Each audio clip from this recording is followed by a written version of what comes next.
Life Church in Joshua, Texas. Currently L. Ellis III, minister out of First Church in Pearland, Texas. I'm Pastor Collier.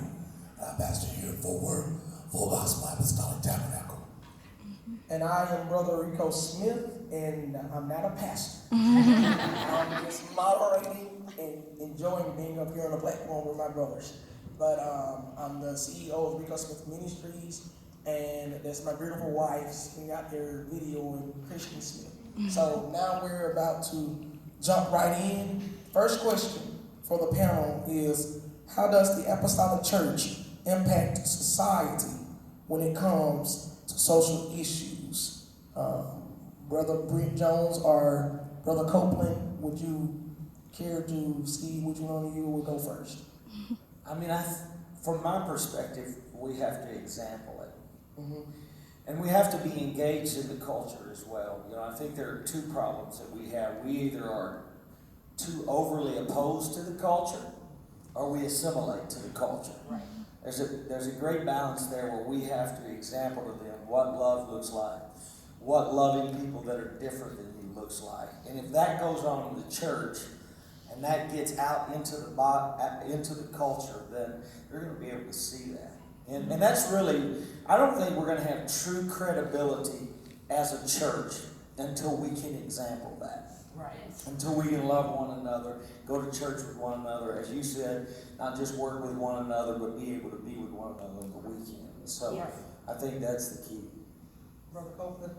No, I absolutely agree. You know, I think whether you're talking about different types of diversity in a church, whether it's a culture and a race diversity, or whether it is a socioeconomical diversity, whether it's income diversity, whether it's diversity in age, if you don't treat one another like family, Right. then that despair, that diversity, that difference is going to divide and going to split. Yes. And so if we can treat one another like family, regardless of whether you're a church of 50 or a church of 5,000, if you have a family culture in the church and you love one another and you, whatever you do when you're doing it as a family, I think you're going to stand out different.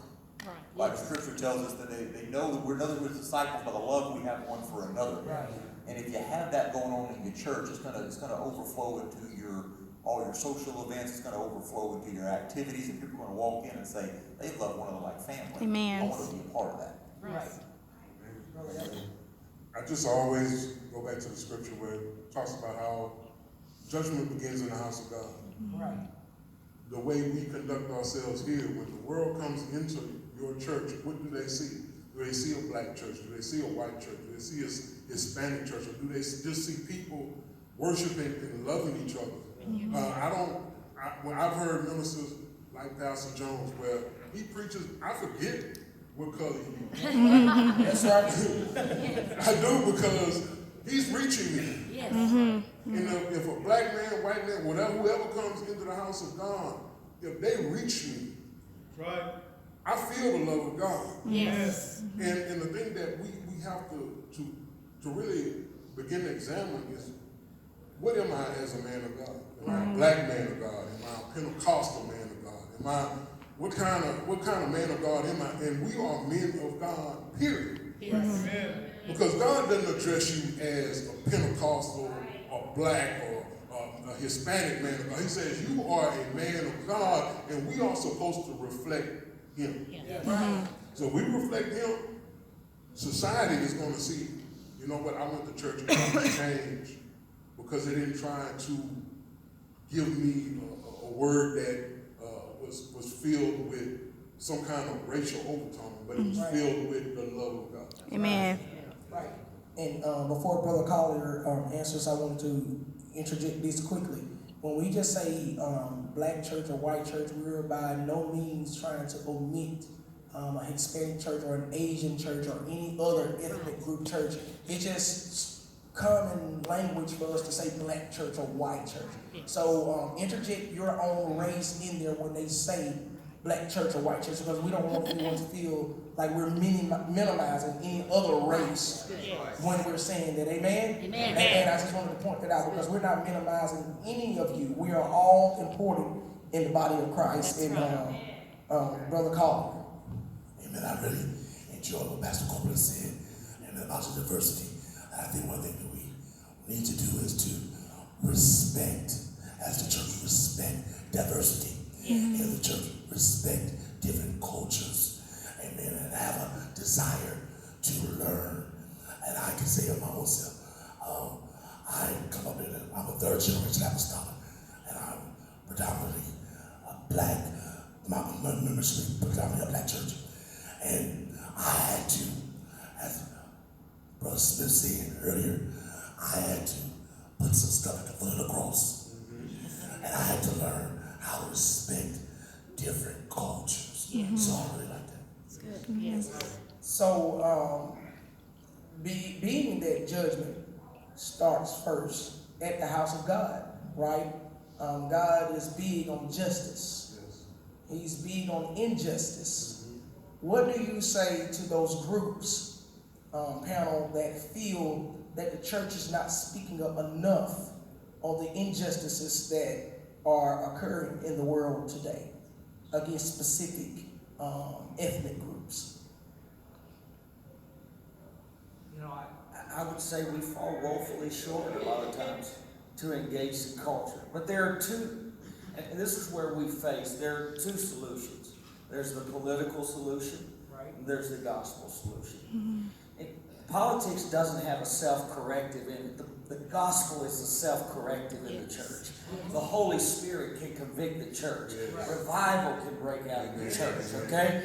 So I think we have to be careful not to put our faith in men who will make us promises Yes, yes. to garner our vote. Right, right. We have to come back to this place and say, you know, we do fall woefully short. We need to engage the culture. We need to lift up the poor. We need to we need to help the widow and the orphan and the stranger. Those are the four marginalized. We need to do more ministry toward that. So we need to do it from a point of love and a point of this is right in God's eyes. That word justice you use in Micah 6:8. He said, what will the Lord require of you? Walk humbly, to love mercy and do justice. The Hebrew word is mishpat.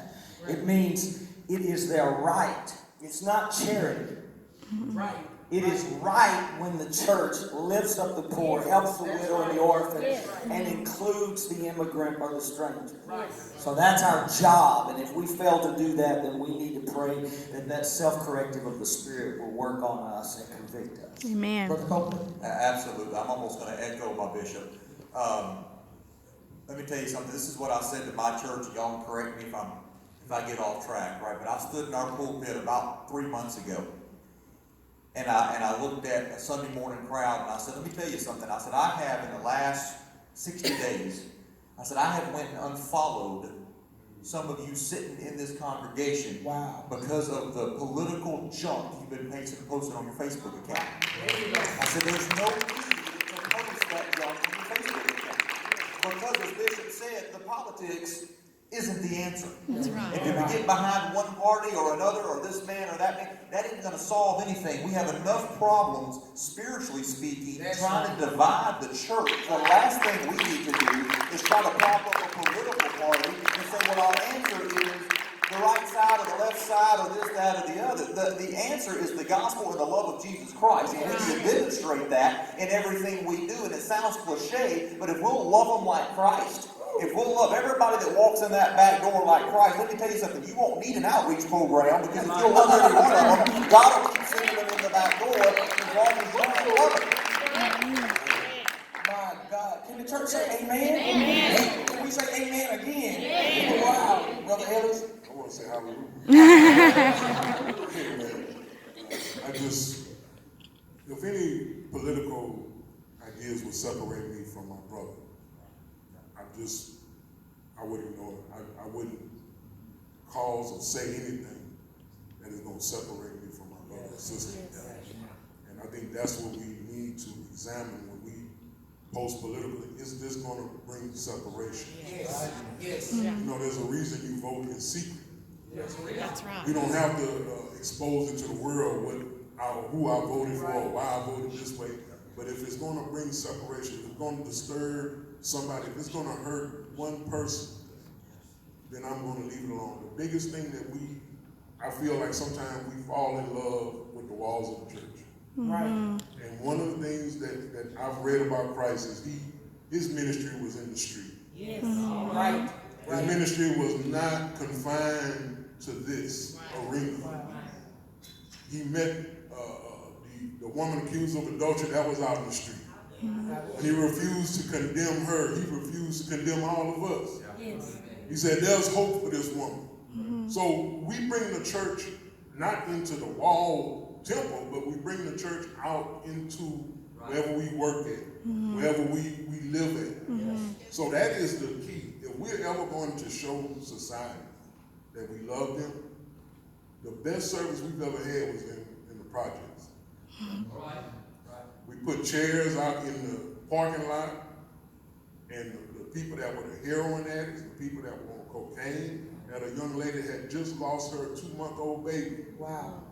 We may not have been able to get her inside the walled temple, but by bringing the church out to them, we allow them to have access to a Christ that is not walled off. That's right. And if we show them that Christ is not in barriers, in color, Right. then guess what? They're going to say that their God Right. is a God that'll come out to reach them. Yes. Yes. Yes. That's good.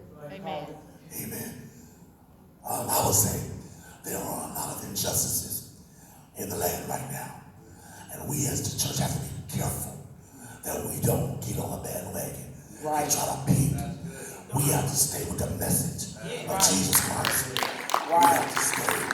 If we stay with the gospel, if we stay with the truth of the gospel, which is love, then we'll be all right. But if we get caught up on trying to pick what injustice, if we get caught up on trying to gather up and go downtown and figure out somebody got beat down, and so now we got to try to pick it, what'll happen is we'll be labeled and our message will be kind of diluted. It'll become a church that they preach, what they call it, liberation gospel. I got a problem with that. Or what's that word? A lot of my brothers like to use it as a gospel that black people like to use. Anyway, the church is not called to pick sides. Come on, somebody. That's right. It's called to preach Jesus. And bring people out. Because what I've been seeing in this day and time, a lot of apostolics, and this is going to be some tough language, are starting to pick those sides. And they're being identified as Black Apostolic Panthers, White Apostolic Nationalists. Because when you get on sides, you now have blurred the line of the gospel. And they're only going to see you on that side. Because people live with the mentality, oh, I forgive, but I don't forget. We experience that in the church. Is that not true in the church? Sometimes you forgive people, but then you be like, well, I won't forget what you did to me. When Jesus forgave and forgot what we did to him. But when you start doing, I love what Brother Copeland said, he told his congregation, he unfollowed. I unfriended a bunch of them as well.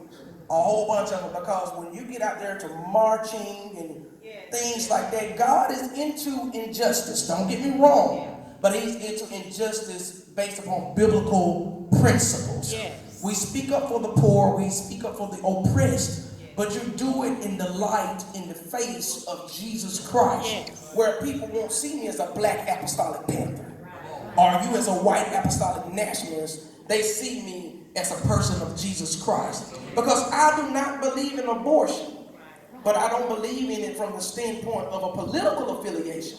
I believe in it because it is wrong to murder someone. It's just wrong to murder someone. So it's not because of my political affiliation that I don't believe in it. I believe in it because it offends Jesus Christ. So that builds up to my next question. Seeing as to how the verbiage and the language of the secular world has infiltrated the church, and cause the church to start doing these things on social media, how can we, so to speak, bounce back or get our minds back, so to speak, and going back and reclaiming our apostolic identity? Where we're neither on the black side, the white side, the Hispanic side, the Jew or Greek side, we're just on Christ's side. What would you advise the church to getting their apostolic identity back? I mean, I think the pastor has to preach it. Right. Okay? I mean, you've got to be the voice the shepherd has to be the voice to the sheep. That's right. And these things that are coming into the church, it shows me when we get, I even said this over the pulpit too. I said, some of you get so fired up about politics, I don't even see you worship like that. Wow. That bothers me. Because that means your faith in your party is greater than your faith in your Savior. Yes. And see, we think we can get a systematic solution. But racism and prejudice and oppression and injustice is handled one person at a time, one heart at a time. And that takes Jesus. You can't legislate morality. That's right. That's right. You can make it against the law, and you can give somebody redress with the law, but you can't change it in their heart unless Jesus does that. So they're going to conform on the outside, and when they're behind closed doors, they're going to talk just like they used to. Yes, sir. What we have to do, my brother-in-law is black man, and my sister is half white and half Hispanic. That means my niece and my nephew are a fourth white, a fourth Hispanic, half white. So what I've done in my life, because that's my family, is I've stopped, and I've had to stop preachers. We're going to tell me an ethnic joke. I said, that's my brother. Wow. That's my brother. You have to stop. See, justice is not just lifting up, it's standing in the face of Yes, the sir. gossiper or the one who's spreading that stuff, that stereotypical junk, and saying, you can't tell that to me. That's my family. That's my brother. That's my sister. So you got to be bold and stand up and say, we don't do that here. That's one thing they'll tell you in Northgate. We don't do that here. Yes. We don't joke. We don't play around. I've never felt so sad in all my life when I saw the couple came out who left the organization because of joking and little snide comments. Yes, sir. That wasn't, from what I had listened to, it wasn't direct stuff toward them, but just little snide comments. Right. Like he said, being insensitive. Insensitive. Yes. Insensitive to people, not respecting the culture. So we have to lead our congregations to do that. Brother Copeland? No, absolutely. I had to try to cover what you said a while ago, Brother Smith. I'm going to say just a non-white. I had a non-white person sitting in my office, and they were telling me, they said, I'm seeing some stuff in the church, Facebook friends, whatever. Wow. I said, I thought the church was a safe place. Yes. He said, now that I'm seeing some of the comments and some of the whatever, now I'm hurt. Yes. And I looked at him and I said, bro, I wish I could tell you that you misunderstood. I wish I could tell you that this misconception. I said, the truth of the matter is, that sin is active in the church just like every other sin. He just said, I have to talk to my kids about this. I said, no, you do. You got to talk to them about that sin and about a lot of other sins that you see in the church. I'm not trying to excuse it. I'm telling you, it's a real problem. I think there is when we talk about how do we, really to address your question, how do we talk about this from a political party standpoint? How do we take this? I think we go back to a principle that Jesus established on a different subject. When he said, talking finance, he said, render unto Caesar what is Caesar's and unto God what is God's. The principle there is, there's some things that belong to the government, there's some things that belong to God. And when we get those mixed up and intertwined, what happens is we begin to praise the government, praise a political party, look to the political party for deliverance, for salvation, for the answers, when we ought to be looking to God and God alone for this kind of deliverance, this kind of answer, and this kind of salvation. I just believe that, as Pastor was speaking, that it really starts off with the pastor. You read about the book of Revelations. Those churches took on the personality of the pastor. That's right. The pastor is the leader. Right. And we have to go back to the foundation of the cross. We have to go back to being Christians. The Bible says, if any man suffer as a Christian, Right. You should not be ashamed. If you are really patterning yourself after Christ, it is not possible to tell a racial joke. It is not possible Yes. to criticize somebody for perceived shortcomings or go into racial insensitivity. Why? Because you pattern yourself to be a Christian. You pattern yourself to be like Christ. You want perfection. And if you want to be perfect, it is not possible for me to look at my brother and say, you know, let's tell a racial joke about somebody else. We've had so many people leave church because somebody just wanted to have a laugh. Right. Right. And when I love somebody the way Christ loved them, if I go back to the principles of the cross, there's one thing that binds us all together. And it's below the skin. Right. If you prick anyone in you, We they're all going bleed to the same. be red blood. Amen. That is the signature of God on every man. Yes, it is. Yes. That we're tied together by the blood. That's right. And we're all saved by the blood. By the way. You got it. How do we regroup and reclaim our apostolic identity from being marred when we've been involved in the things that we've been discussing, like the injustices and picking sides and things? How can the church reclaim their apostolic identity? Like the bishop said, it has to start with the preacher. It has to start with leadership. And leadership has to reflect the desire or the path that they want to go as far as reconciling and bringing us back and taking our identity back. Leadership. And that seems to be, the people, in my experience, the people can come together before a lot of us preachers can. Right. Our people can really show unity before a lot of our preachers. I don't want to go into another, but that's the truth of it anyway. Right. Yeah, because we got a lot of our leaders in the apostolic movement, with all of our various organizations. Some are open and some simply are not. Right. But if we're going to all come together and walk in unity, it has to start with the man at the helm. That is amazing. Quickly to piggyback, we're going to try to end this session in about 12 minutes, 12:50. That's enough time. 50 minutes on the panel. If that's okay with y'all. Okay. To piggyback off what Pastor Jones said earlier about it begins with leadership, I was just talking to your members, and they were saying, well, you won't get that here because Pastor Jones is amazing. I said, I didn't get that here because God has given me a scary sense of discernment, very scary. And I told them that if racism is going to die in our church and insensitivity, it must flow from leadership. I just told them that before this forum.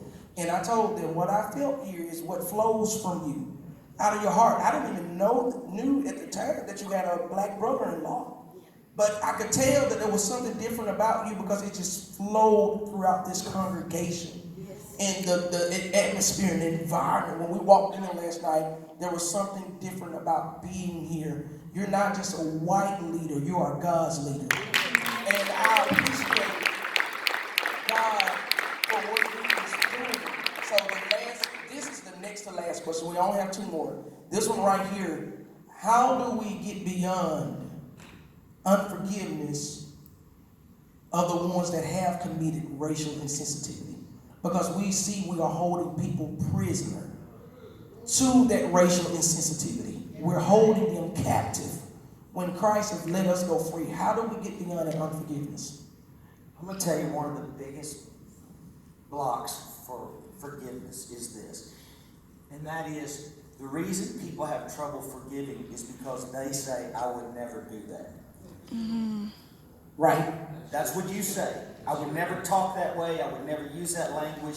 I would never do that to anyone. You've already done it to Christ. Right. It were your sins and your voice and your accusations that put him on the cross. So we got to drop this moral superiority that That's I would right. just never do that. You've That's already right. done it to Jesus, somebody far more innocent than all of us. Right. You put him on the cross. We were there wagging our heads and mocking at him. Come down, okay? And that's what it is we think, I would never do that. You've already done it to Jesus, whether you've ever done it to anybody else. And when you drop that moral superiority and you say, I'm capable of that, I'm capable of thinking that way, here's what I'll tell you. Without prayer and without an open Bible, I'm capable of just about anything. Amen. And you need to understand that. Amen. You get carnal enough and you'll be surprised what comes out of it. That's right. Okay? That's true. So you still got growing to do, still got praying to do, so get on it. Amen. Brother Copeland. I want to go back to reference a comment I made earlier. To Bishop's point, unforgiveness is unforgiveness. That's right. And sin is sin. That's right. Now, I know the conference and this tone of this conference is what we're talking about, repairing the breach and cultural diversity. But if you're prejudiced, that's just as wrong as being a thief. That's just as wrong as being a murderer. That's just right. as wrong as that's right. It's a sin just like everything else. So if you've got a prejudice, say, yeah, I don't care. I came from a northern part of Louisiana, where my brother, who's 7 years older than me, was handed KKK flyers at stop signs. Okay, so I know what it's like to come up in a prejudiced environment. I thank the Lord I had parents that told me that was a sin, and that brought me up different, and told me to see things different and to look at life different. And so when you walk around saying, well, how do I get past unforgiveness of whatever? You got to get past unforgiveness of every kind of sin out there. Right. I don't care how somebody's hurt you. I don't care how somebody's done you wrong. I don't care how somebody's whatever offended you. It don't matter the category. If we're not able to forgive, what does the scripture tell us? We're not able to be forgiven. Right. So for the sake of our own soul and lining up with our relationship with Jesus Christ, we got to forgive and get past any kind of sin and atrocity transgression. Amen. Amen. Amen. Amen. One more time. Amen. Amen. I knew it was something about Pastor Copeland. Like he's from Louisiana. We go from Louisiana. You always talk about the other Amen. No tigers. Anyway, the one thing about it is forgiveness. When we look at Peter, and I think Peter is really like the embodiment of the church. He tells Jesus, I'll never leave you. I'll never walk away. You're going to always, you can count on me, Jesus. Then he runs off. And then Jesus comes back and says, love us down me. How in the world could you ask somebody that left you at the hardest point in your life, abandoned you, walked away, denied he ever knew you? After all the things Peter and Jesus experienced together, when it was the hardest point in Christ's life, he abandoned. And then Christ comes back and says, love us down me, feed my sheep. The forgiveness was so thorough that he said, you know what, Peter, I want you to take responsibility for feeding my people. Yes. That's forgiveness. When Christ is saying, I'm going to trust you with this, after you walked away, and we've all done it in some way, shape, or form. We've abandoned him, we've denied we ever knew him, but you know what? All of a sudden he comes right back. Right? After all the wounds, after being stretched and humiliated on the cross, and love us down me. And I think it's not coincidence that it says it 3 times. Because he reminded people, you denied me 3 times, but I'm going to ask you to love me 3 times. So you know I love you. Love us down me, feed my sheep. So if we understand the forgiveness of Christ, it goes above me. The way we forgive each other, okay, we ain't going to talk about it anymore. But you think about it every time that person comes to you and talk to you. I remember when you did this to me. I remember when you lied on me. I remember when you backstabbed me. But when it's Christ-centered forgiveness, you say, I don't remember what you did. What are you talking about? When we go to the altar, God ain't, you remember what you did last week? Remember this. What are you talking about? We're talking about right now. Right now. So if we can get to that level, right now, forgiveness. Forgetting what you did to me. The way Christ forgot. Hey, I forgot about that. Do you love me now? Right. We can get to that point, then we got you. Brother Colin. Amen. I want to start off by saying I told you all I was 3 generation apostolic. So I've been knowing about the UBCI for most of all my life. And the language in my home and in my environment, you know, when we were fellowship, when we go over to white folks. And It's true. that's how we talk. It's true. And we would say stuff, you know, we say different things. You know, they're gonna jump up and down, you know, they can't dance. That's what we, but I don't have rhythm either, y'all, so none. So that was the language. Now we're talking about apostolic people. Right. That was the language of our home. But I thank God for the cross. And I told you all earlier that I had to take some stuff to the cross. Because many of you know me, know that I've been battling in my body with various illnesses and various things. And I'm pastoring. And there's one particular pastor by the name of Brother Burkett, my buddy. Every time I was sick, Burkett would be in the hospital. Every time. And the Lord recently laid upon my heart. He said to me, it's time. Go ahead and get your application. Fill out your application and turn it in. So I went to Burkett and I asked him to sign my application so that I could become a licensed minister. But someone came up to me and said, so call you. You gonna go over there with the white folks, you know, the white folks don't like black folks, you know, you ain't gonna never be nothing in that church. And I had to stop. I had to stop and think. I said, Lord, I thank you. I thank you for forgiving me because I did have a sort of prejudice, to be real. I had a prejudice. But every time I would see Burkett, Burkett would be there. He'd be talking to the nurses, finding out about me, caring about my wife and my children. Every time I had to ask the Lord, I said, Lord, forgive me. Forgive me, Jesus. I can't have that kind of stuff to preach the gospel. That's right. I can't have this, that's a white man. I can't have that in my heart toward people. I got too much going on in my body to have that kind of stuff. I don't want to miss heaven. But I didn't want me to get off on you. But I wanted to say that because I had to ask God to forgive me for some of the stereotypical things. That's right. That's right. Church, I'm not the only one. That's right. Because anybody who's been apostolic a long time, you know how we talk as apostolics about each other.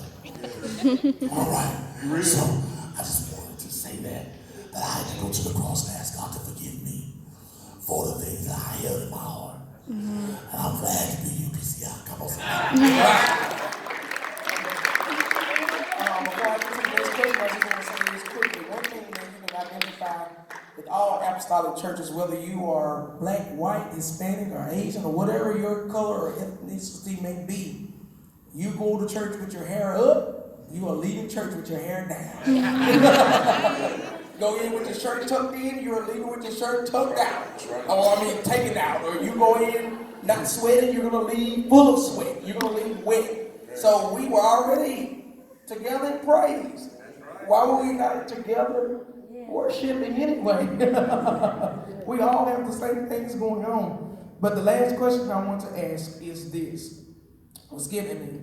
And it says denominational lines, but I'm gonna tweak it just a little bit because denominations is not something that is God endorsed. Let me say it that way. Because the church is the church. The church is the church. And there's no such thing as a denomination. You either preach the truth of the doctrine That's right. or you don't. God gave me this revelation when I was preaching about 2 years ago. The other places that we call churches are not churches. Those are just gathering places. Okay? They don't have the truth. But when they have the truth of the doctrine of the gospel of Jesus Christ, that's when they become a church. Right. So we can call them denominations. The apostolic faith is not a denomination. We are just a church. But we have organizations. Right. So how do we minister across organizational lines? PAW, UPCI, PCAF, and things like that. What do you say? It's such a broad question, so let's just try to hone it in as much as you can when you give your answer. How do we minister across organizational lines? Say it. Say it. Somebody say it's already patient. Say it. Here's what I'm Say it. Brother Ellis and I had this conversation. Amen. A long conversation. Yes. If I'm invited anywhere to preach the gospel, I'm going to go. Just do it. Now, here's what I'm going to do. I'm going to go and I'm going to encourage and I'm going to edify and I'm going to strengthen and I'm going to preach the gospel. Amen? Yes. And I'm not going to pick out the things that I might see that are distinctive or different doctrinally or otherwise. I'm not going to do that. You know, if I'm invited in. Because I become a tether to that person. Yes. And if I love somebody and I help their church, I become a tether to them. Then I can come alongside them and hopefully earn the right to be heard. And maybe if we can talk about doctrine, maybe we can move there. But I can't do that without loving them. I can't come into their pulpit and blast their people about some things. We never build a relationship, but if I can earn the right to be heard, then I might be able to come alongside them and we can talk. And I have lots of friends on all sides of the issues, if you want to put it that way. But I'm a tether to them, and they'll talk to me about it, and we'll go head to head sometimes a little bit, you know. But they know I respect them and love them, and I know that they're pursuing the truth. Yes. Right? So that's what I would do. Brother Copeland? So I'm gonna try to be conscious of time here, but I'm gonna come back and pick up a little bit of that original question. Okay. And I'm gonna give you just a little bit of, for those of you that don't know, most of you sitting out there may know this. This man planted True Life Church about just shy of 2 years ago. Okay? This church and this pastor, my bishop, 60 people in Joshua, Texas, and a large sum of money and said, go plant a church. Now, just in 2 years, God has took those 60 people and tripled that.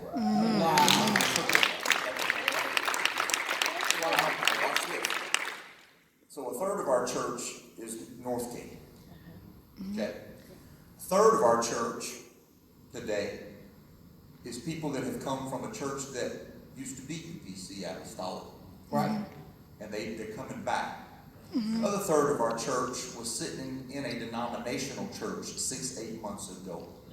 You pick your flavor of denomination. But do you know what we hear just about week in, week out, service in, service out, from people that were sitting in denominational churches and from people that were sitting in former apostolic churches? I hear the same exact word when they walk into True Life Church, and at the end of service they say, I don't know what's going on, but I feel loved by people and I feel a power of the Spirit. Let me tell you something. We have apostolic power and demonstration on display, and we're letting the Spirit move, and we love people. Everything else is going to take care of itself. Amen. God sends us somewhere, go in the Spirit, go in the anointing, bring the Word of God, and bring the power of the Holy Ghost, and everything else will take care of itself. Amen. That's right. Amen. Amen.